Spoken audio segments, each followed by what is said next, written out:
Jake Morrison stood on the bridge of his flagship, the renamed USS Retribution, as humanity's first admiral of deep space operations. 3 months had passed since Operation Mindbreak shattered the Zephyrian invasion force, and everything had changed in ways he never could have imagined.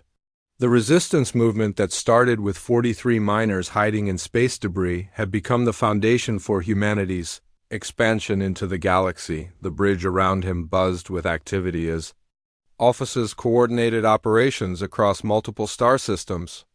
His fleet now included 300 ships and 15,000 personnel, a mixture of human survivors and former Zephyrian forces who had chosen to serve under his command rather than face the shame of defeat. Lisa Park entered the command center.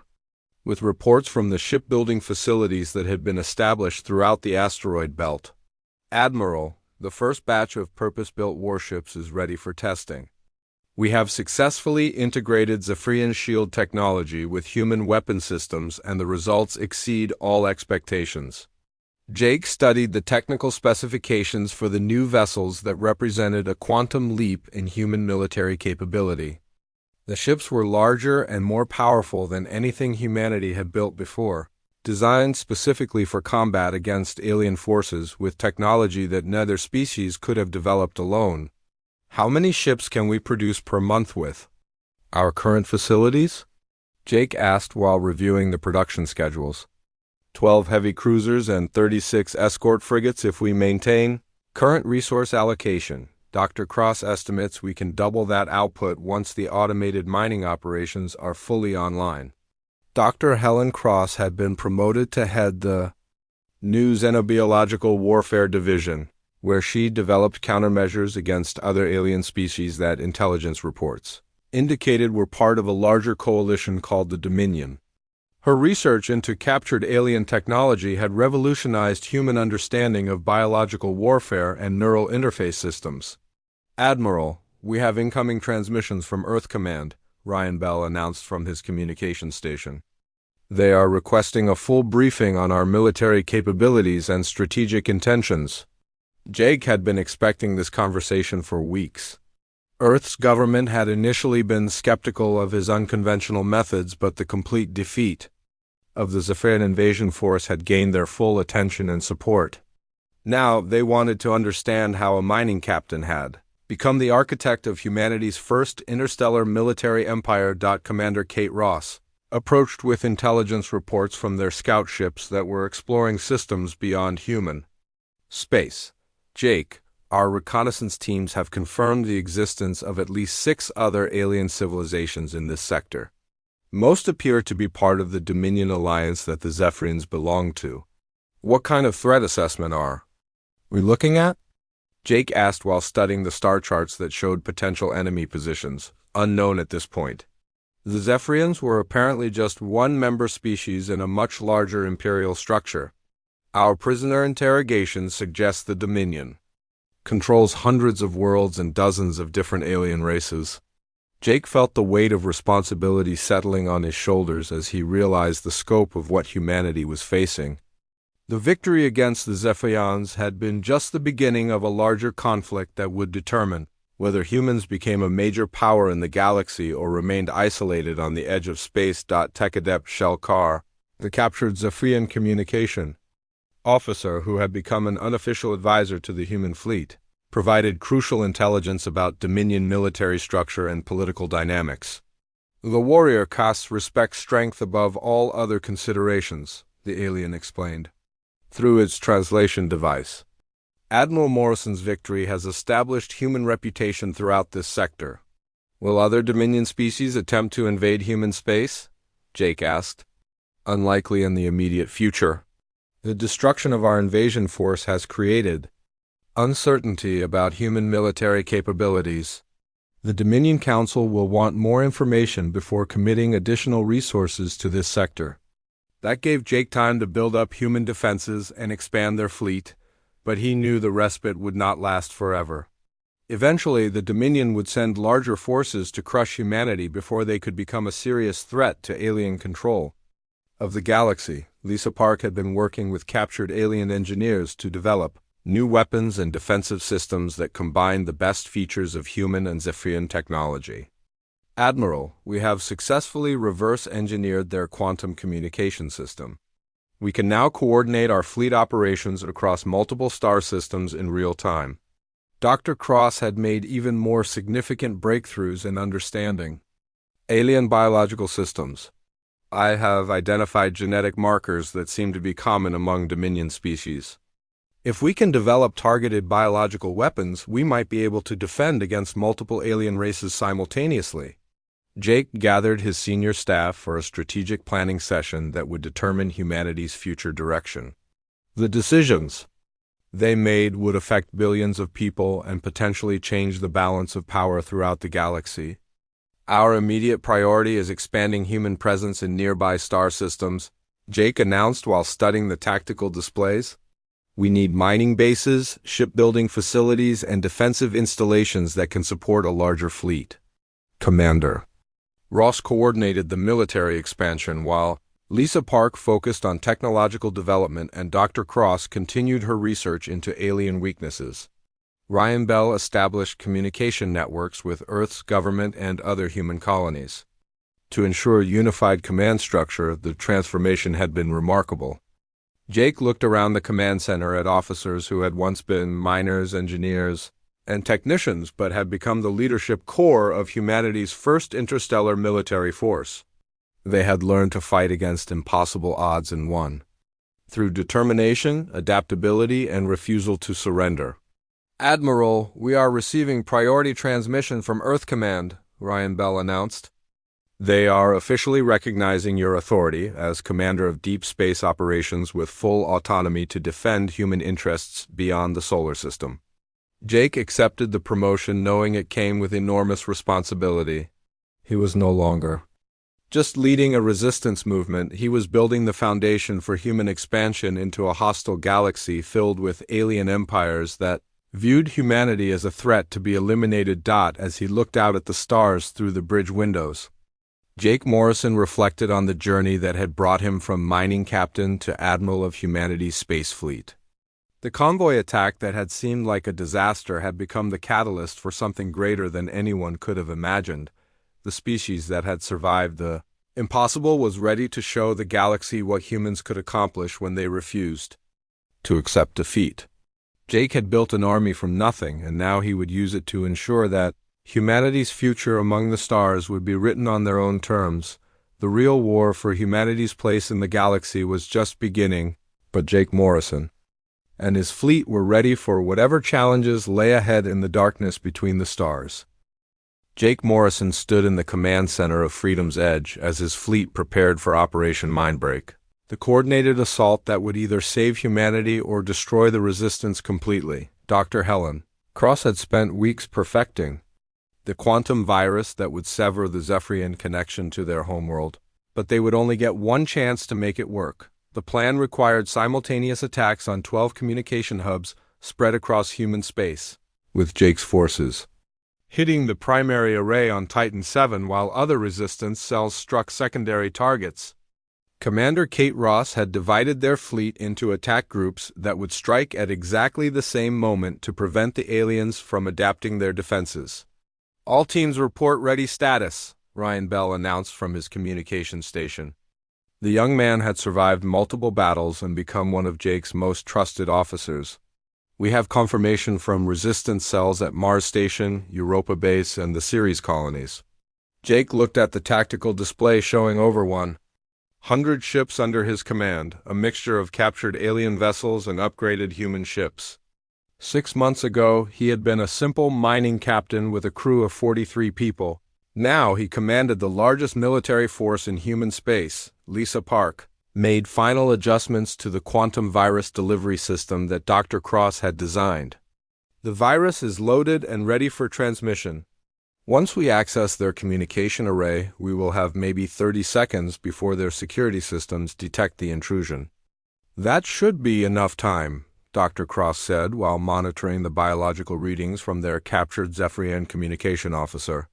The virus will spread through their network faster than they can react. The question is whether we can reach the primary hub before they realize what we are doing. Amy Stone had volunteered for the most dangerous part of the mission, infiltrating the heavily defended communication facility on Titan 7. Her ship had been modified with the latest stealth technology and equipped with the neural interface needed to plant the virus directly into the alien network. Ghost Leader to all units, beginning final approach to target zone. Amy reported as her ship moved toward the heavily fortified alien base. I count 15 enemy vessels in defensive positions around the communication array. And Jake watched the tactical display as resistance forces across human space began their coordinated assault. The timing had to be perfect because once the first attack began, the aliens would know something was happening and increase security at all their facilities. The battle started when resistance fighters at Mars Station struck their target, destroying 2 alien destroyers and capturing the communication hub before enemy reinforcements could respond. Within minutes, similar attacks were occurring throughout human space as Jake's people proved they could fight the aliens on equal terms. Primary target acquired, Amy Stone reported as her ship approached the massive communication array on Titan 7. Beginning infiltration sequence now. Jake held his breath as Amy's ship disappeared into the maze of alien structures that surrounded the quantum communication hub. The facility was the size of a small city, with thousands of aliens working to coordinate their empire's military operations across multiple star systems. Commander Ross led the space battle while Jake monitored Amy's progress inside the alien facility. The Resistance fleet had grown beyond anything he had imagined possible, with ships and crews that could match the aliens in both technology and tactical skill. I'm inside the primary communication chamber, Amy reported through her personal comm unit. The quantum array is enormous, Jake. It looks like they can coordinate millions of ships from this location. Dr. Cross guided Amy through the complex procedure needed to interface with the alien quantum network. You need to find the biological control node and establish a neural link. Be careful not to trigger their security systems. Jake watched the space battle develop as alien reinforcements arrived to defend their communication hub. His fleet was outnumbered, but they had superior coordination and the element of surprise. More importantly, they were fighting for their survival while the aliens were just following orders from distant commanders. I have the neural interface connected, Amy announced. Uploading the virus now. The quantum virus spread through the Zephyrian network with devastating effect. Jake watched on his tactical display as alien ships across the battle zone suddenly stopped coordinating their attacks.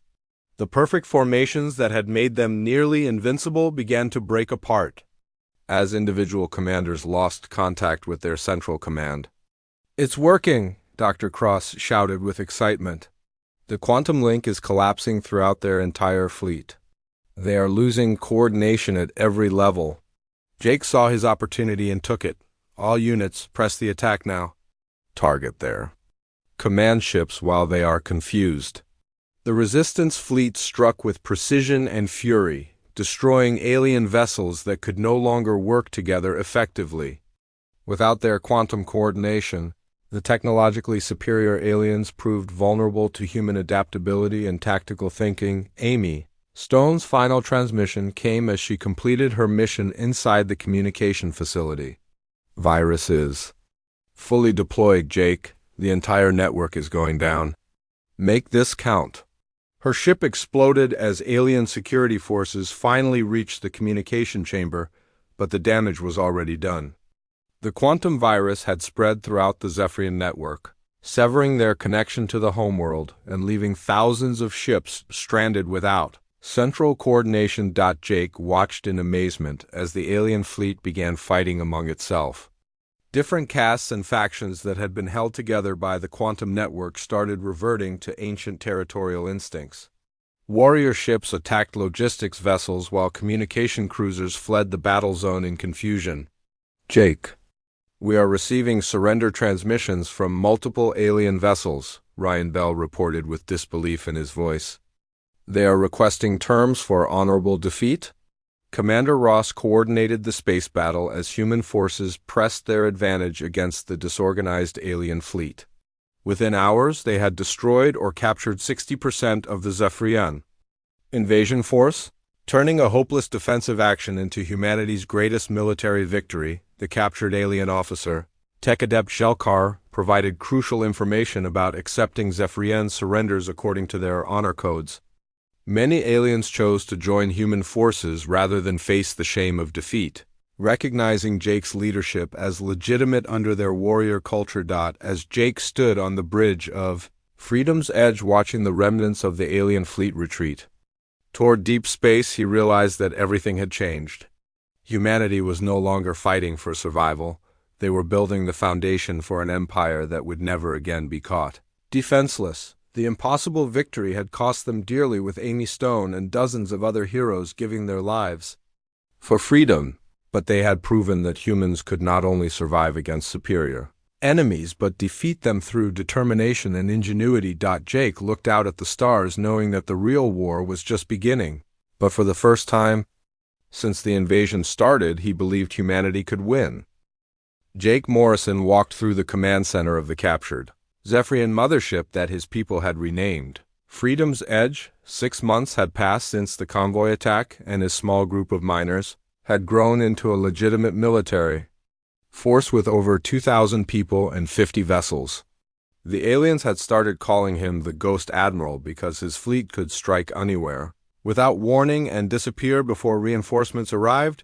The resistance operated from hidden bases throughout the asteroid belt and outer colonies, moving constantly to avoid detection by the larger alien forces.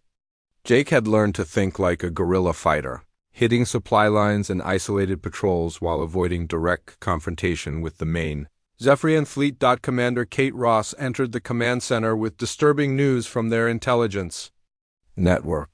Jake, we have intercepted communications about a new Zephyrian commander who has been assigned to destroy our resistance. They call him Overlord Kethmar, and he apparently has experience crushing rebellions on other worlds. Jake studied the tactical displays that showed alien fleet movements across human space. What do we know about his methods? According to our prisoner interrogations, Kethmar uses scorched earth tactics. He destroys entire populations to deny resources to resistance forces. If he cannot find us, he will start killing innocent people until we come out to fight. Dr. Helen Cross looked up from her research station where she had been analyzing new samples of alien biotechnology. I have been studying the neural network that connects all Zephyrian forces. It appears to be some kind of quantum entanglement system that links them to their homeworld. This explains their perfect coordination in battle. Can we disrupt it? Jake asked while reviewing casualty reports from their latest operations. Possibly. The quantum link requires specific frequency patterns that seem to be generated from a central source. If we could interrupt those patterns, their entire command structure might collapse. Lisa Park had been working on upgrades to their captured alien vessels when she overheard the conversation. We would need to get close to one of their major communication arrays. Those are heavily defended and located at the center of their fleet formations. Amy Stone returned from a reconnaissance mission with her face grim and tired. Jake, we have a problem. Kethmar has started destroying asteroid mining stations that we have been using for supplies. He killed everyone at Titan Base yesterday. Over 300 people, including families with children. Jake felt cold anger building in his chest as he looked at the images Amy had captured. The alien commander was using terrorism to draw the resistance into open battle where superior numbers would ensure human defeat. It was an effective strategy that put Jake in an impossible position. If we do nothing, more innocent people will die, Commander Ross said quietly. But if we attack his main forces, we will lose most of our fleet. There might be another way, Dr. Cross said while pulling up her research data. I have been analyzing the quantum communication system, and I think I understand how it works. The aliens use living neural interfaces to connect with their network. If we could capture one of their communication officers, we might be able to access the system directly. Jake saw the potential, but also the enormous risk involved. That would mean infiltrating one of their capital ships and bringing back a live prisoner with their neural interface intact. The communication arrays are located on their command cruisers, Amy Stone said while studying the fleet composition reports. I might be able to get a small team inside during one of their patrol operations. Lisa Park shook her head. Even if we capture a communication officer, we would need specialized equipment to interface with their neural system without killing them. The biotechnology is incredibly complex. I can build the interface device, Dr. Cross said with confidence. The real challenge is finding a way to test it without alerting the entire alien fleet to our plan. Jake made his decision after considering all the options. Amy, I want you to identify a target vessel that operates with minimal escort. We are going to capture a Zephyrian communication cruiser and its entire crew. Over the next 2 weeks, Jake's forces prepared for their most dangerous mission yet. Amy Stone had identified a communication vessel that regularly patrolled the outer edge of alien-controlled space with only 2 escort fighters.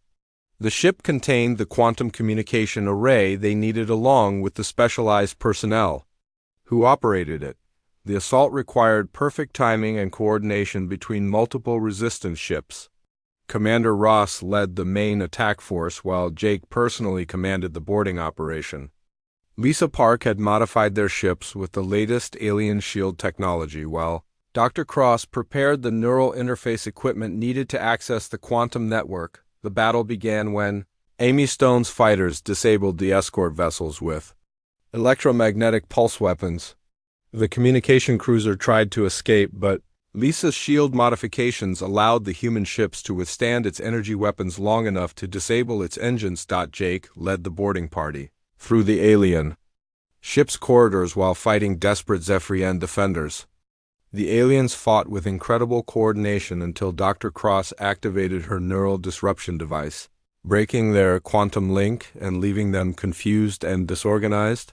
When the fighting ended, they had captured the entire ship along with its communication officer, a high-ranking alien named Tekadept Jelkar. The creature was different from the warriors they had captured before, with enlarged cranial areas that housed the biological interfaces needed to operate the quantum network. Dr. Cross worked for days to establish a connection with the alien's neural system while keeping it alive and functional. The process was dangerous because one mistake could kill the prisoner or alert the Zephyrian homeworld to their activities. Finally, she achieved a breakthrough that changed everything. Jake, I have accessed their quantum communication network. The data flow is incredible, but I think I understand how to disrupt it now. The information they gathered revealed the true scope of the Zephyrian Empire and their plans for humanity. The invasion force was just the first wave of a much larger operation designed to harvest human populations for slave labor in alien industrial facilities. More importantly, Dr. Cross had learned how to create a virus that could spread through the quantum network and sever the connection between alien forces and their homeworld. The effect would be temporary, but it might give humanity the chance they needed to strike back. Jake looked at his senior staff as they prepared to implement the most audacious plan in human history. They were going to attack the alien's greatest strength and turn it into a weakness. Amy Stone had volunteered to deliver the virus to the primary communication hub, knowing it was likely a suicide mission. As she prepared her ship for the final assault, Amy looked back at Jake with a sad smile. Take care of our people, Admiral. Make sure this counts for something. Jake watched her ship disappear into the darkness of space, carrying humanity's last hope against an enemy that had seemed invincible just months before. Jake Morrison stood in the captured Zephyrian ship's command center while Dr. Helen Cross questioned the alien prisoner through a translation device. The creature was tall and thin with blue-gray skin that seemed to change color when it became angry or afraid. Its yellow eyes never looked directly at Jake, but he could sense its hatred and something else that might have been fear. The prisoner says his name is Subcommander Vexahal and he belongs to the warrior caste, Dr. Cross reported while adjusting the neural interface device. He keeps talking about honor codes and proper hierarchy. I think their society is based on strict social levels.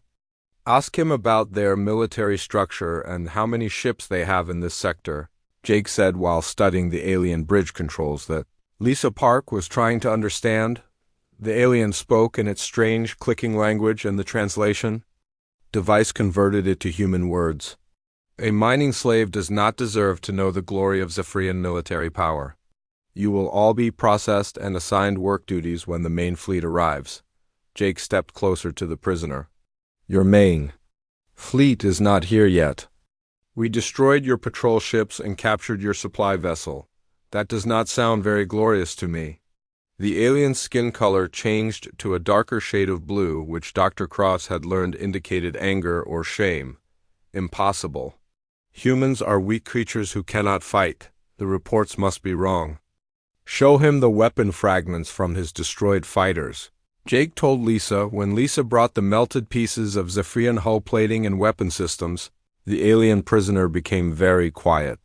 Its skin color changed to a pale gray that seemed to indicate shock or disbelief. Ryan Bell interrupted the interrogation with urgent news. Captain, we have multiple ships approaching our position. 3 of them are broadcasting human identification codes. Jake quickly moved to the communication station while Amy Stone prepared their small fleet for possible combat.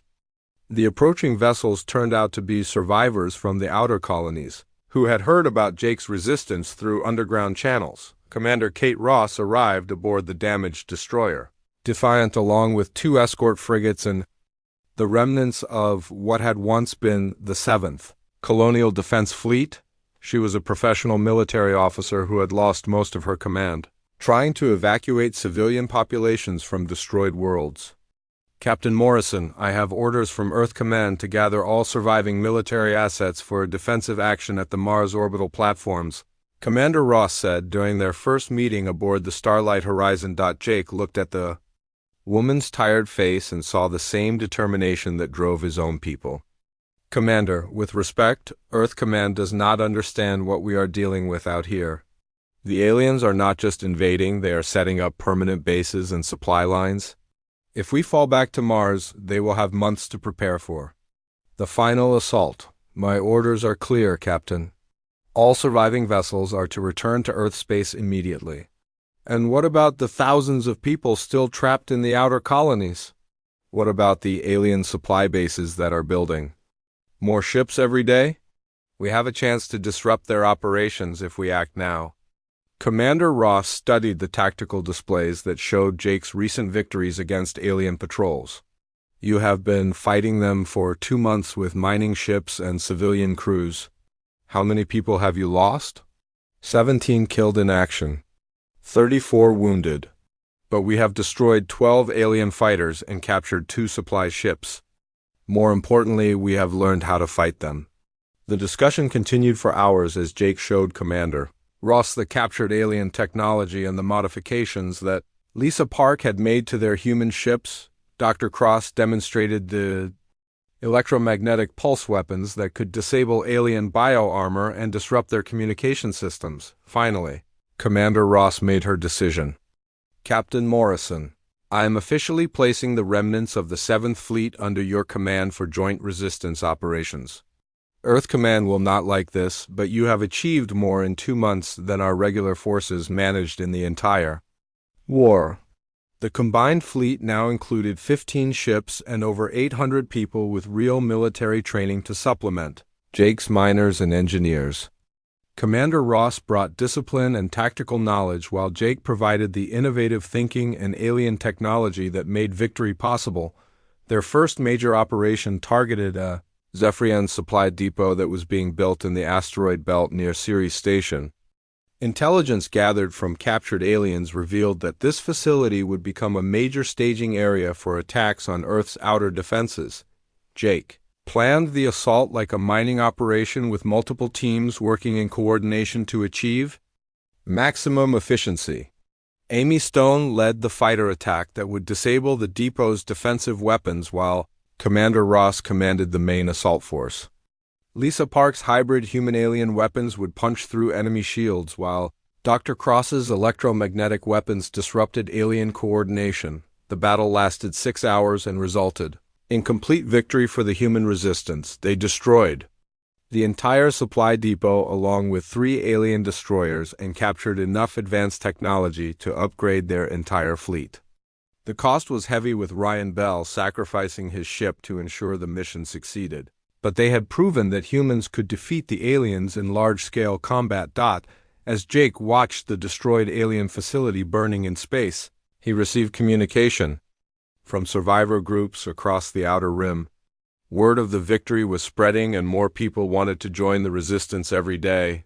The captured Zephyrian prisoner, Sub-Commander Vexahal, had become more cooperative after seeing his people defeated. "You fight like the ancient warrior clans of our homeworld," he told Jake through the translation device. "Perhaps humans are not the weak slaves we believed." "We are whatever we need to be to protect our people," Jake replied. "Your empire made a mistake when it decided to enslave us instead of trying to make peace." The alien skin color changed to a shade that Dr. Cross identified as respect or admiration. "The warrior caste honors strength above all else.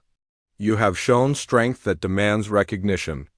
Jake looked out at his growing fleet of human and captured alien ships while Commander Ross coordinated patrol schedules with their new allies. They had come a long way from a single mining vessel hiding in space debris, but he knew the real fight was just beginning. The Zephyrian Empire would not ignore the destruction of a major supply facility. Soon they would send larger forces to crush the human resistance, and Jake would need every ship and every person he could find to survive the coming storm. Jake Morrison guided the damaged Starlight Horizon through the wreckage of an old space station that had been destroyed 3 weeks earlier. The twisted metal and broken hull pieces provided perfect cover from alien patrol ships that hunted for human survivors in this sector. His crew had been hiding here for 5 days while they worked on an impossible plan. Lisa Park crawled out from under a salvaged alien fighter wing with her tools in hand. Her face was covered in grease and alien coolant fluid, but she was smiling for the first time since the convoy attack. "Captain, I think I figured out how their energy shields work.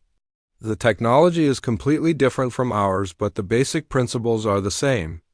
Jake walked over to examine the alien debris that filled the cargo bay. They had collected pieces from the 4 Zephyrian fighters they destroyed along with anything else that looked useful. Most of it was melted or broken, but Lisa had a gift for understanding how machines worked even when they were in pieces. "Can we build something like it?" Jake asked while looking at the strange blue crystals that seemed to power the alien technology. "Maybe their power source is some kind of quantum crystal that stores energy in ways our science does not understand. But I think our fusion reactors could power a basic shield system if we modify the frequency patterns." Dr. Helen Cross looked up from her microscope where she had been studying samples of alien bioarmor. The woman was a xenobiologist who had survived the research station attack by hiding in an emergency pod for 6 hours while aliens searched the wreckage above her. "The organic components are even more interesting than the technology. Their armor is actually alive and responds to the wearer's thoughts through some kind of neural link." Jake had made the decision to turn his mining crew into fighters, but he knew they needed better equipment to survive against alien patrols. The Starlight Horizon still had its industrial fabricators that were designed to process raw materials from asteroids. If they could reverse engineer alien technology, they might be able to build weapons and armor for the resistance. Ryan Bell worked at his communication station, trying to contact other human survivors in the Outer Rim. So far, he had found 6 groups of people hiding in various locations, but most were too scared to fight back.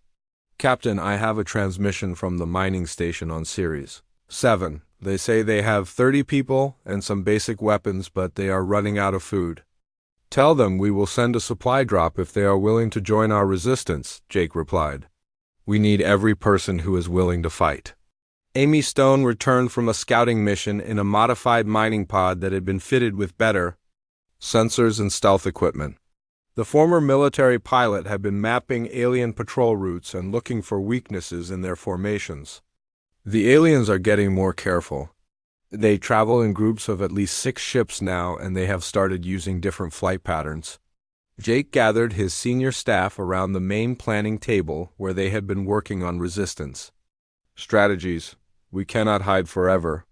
Eventually, they will find us or we will run out of supplies.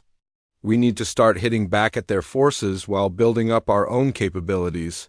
Lisa showed them her latest project, which was a hybrid weapon that combined human railgun technology with alien energy-focusing crystals. This should be able to punch through their shields if we can get close enough. The problem is that our ships are too slow and our armor is too weak for direct combat. Dr. Cross had been working on a different approach to the alien threat. I have been studying the bio-armor samples, and I think their greatest strength might also be their weakness. The neural link that connects the armor to the wearer operates on specific brainwave frequencies. If we could disrupt those frequencies, their coordination would break down. How would we do that?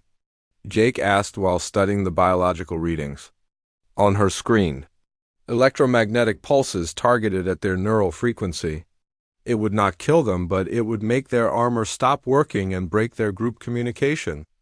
Jake saw the potential immediately, like jamming their radio signals, but for their thoughts. Exactly. The problem is, we need to capture a living alien to test the frequency patterns and calibrate our equipment. Amy Stone looked up from the tactical display. I know where we can find isolated alien patrols.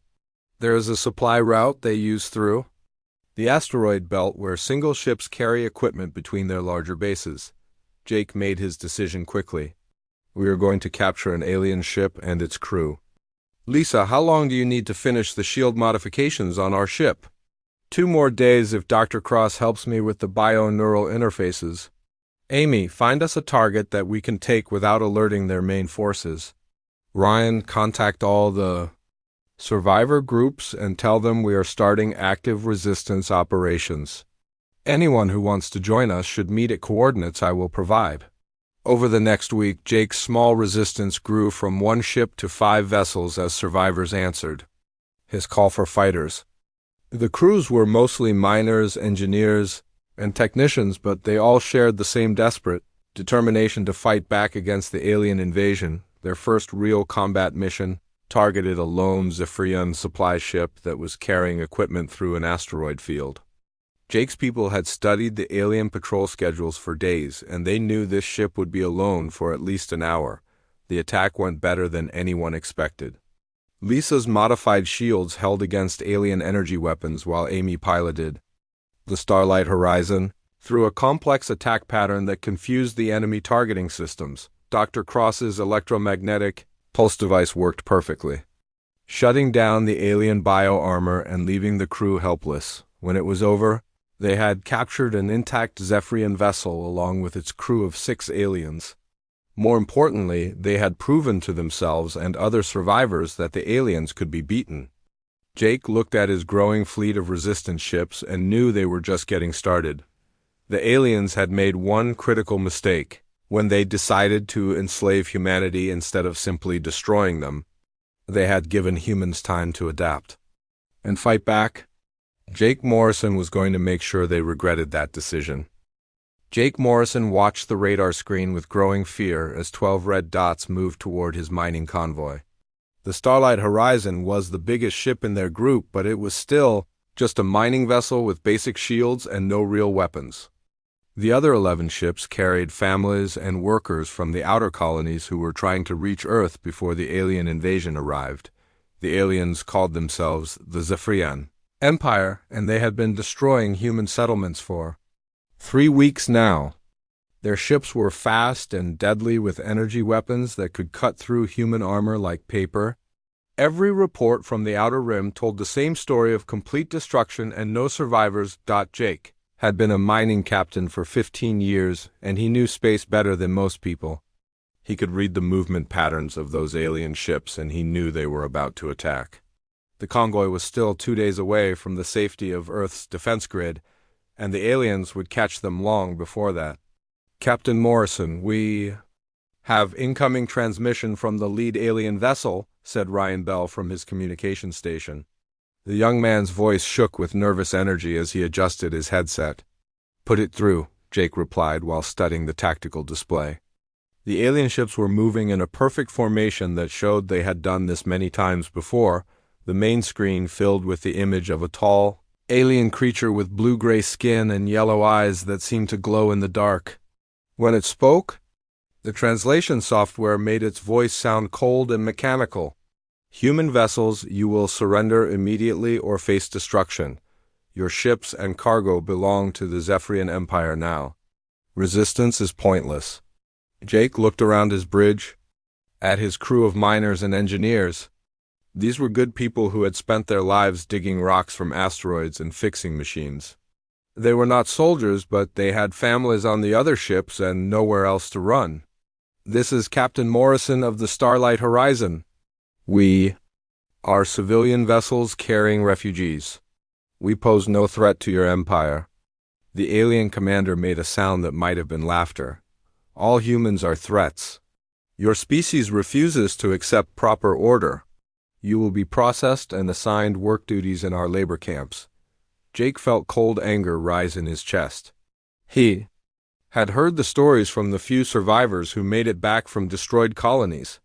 The Zephyrians did not just kill humans, they made them slaves and treated them worse than animals. Lisa, how much mining explosive do we have in the cargo hold? He asked his chief engineer quietly. Lisa Park looked up from her console with wide eyes. She was a small woman with grease-stained coveralls who could fix any machine in the galaxy. About 50 tons of industrial charges, Captain. Why do you ask? Because we are not going to be slaves, Jake said loudly enough for his whole crew to hear. Ryan, open a channel to all ships in the convoy. When the channel was active, Jake spoke with more confidence than he felt. This is Morrison to all vessels. The aliens want to make us slaves. They have no intention of letting us live free. We can run, die tired, or we can fight and maybe take some of them with us. Several captain voices came back over the radio expressing fear and confusion. These were not military people, and most had never seen real combat. But Jake could hear something else in their voices too, a stubborn human refusal to give up without a fight. All ships with mining charges, prepare to dump your cargo on my signal. We are going to give these aliens a lesson about human determination. The alien ships opened fire before Jake could finish his sentence.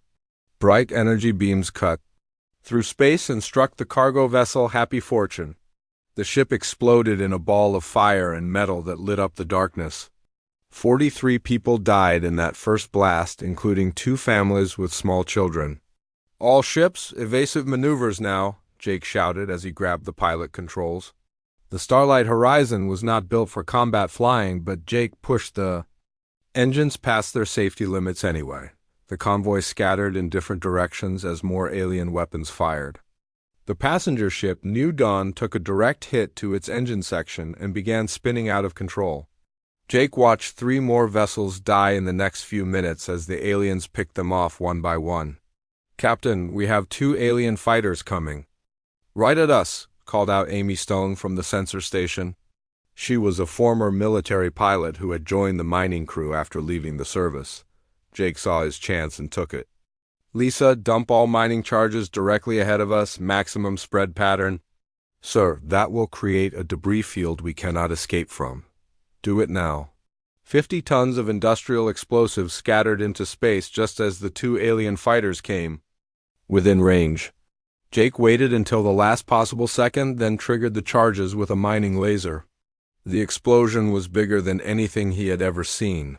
A wall of fire and shrapnel that consumed both alien ships and damaged 2 others.